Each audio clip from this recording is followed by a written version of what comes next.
Generate an agreement is a section where you, as an advisor, can fill out and send a client service agreement when you want to work with asset dedication. This can be done either before or after you generate a proposal for your client, but asset dedication needs a completed copy before trading can begin. The agreement uses Right Signature, which is a trusted online signature application, to do this electronically. Or you can print a PDF document that will allow you to get a signature from the client and scan the document back into our system. To start, click Generate an Agreement. Pick a household that you need to have sign an agreement. If you don't have a household set up yet, one can be created here by clicking New Household. In this case, we'll use an existing household and select Steve and Julie Client from the drop-down below.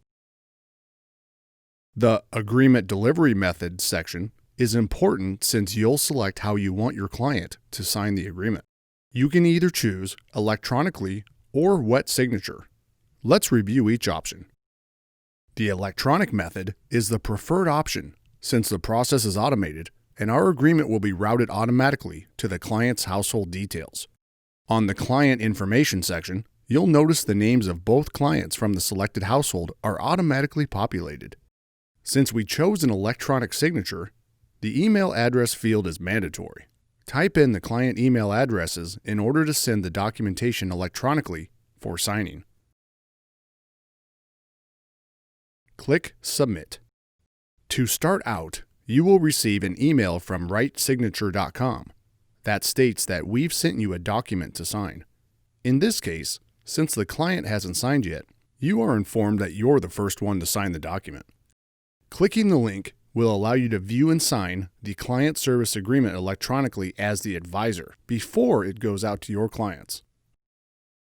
Once the form is signed by you or your team, you will need to ensure the client has signed the form to close everything out.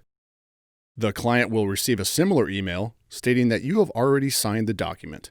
They will click the link to view the document. The document will need to be reviewed and signed in the same way. Note that signatures must be done sequentially. That is, the advisor must sign in all places first. Then the first client must also sign in all places. And then the second client can sign. The document will now be available under your client's household. In order to access the document, go to Households, select Steve and Julie Client's household, and then click on Household Details. In the Agreement section within Household Details, the agreements will be available to view electronically. Remember how we chose electronic or wet signature earlier in the video? If you chose wet signature instead, you will need to upload the files to this area manually. Click Upload. Browse to the file on your computer and click Open to begin uploading the file to our server.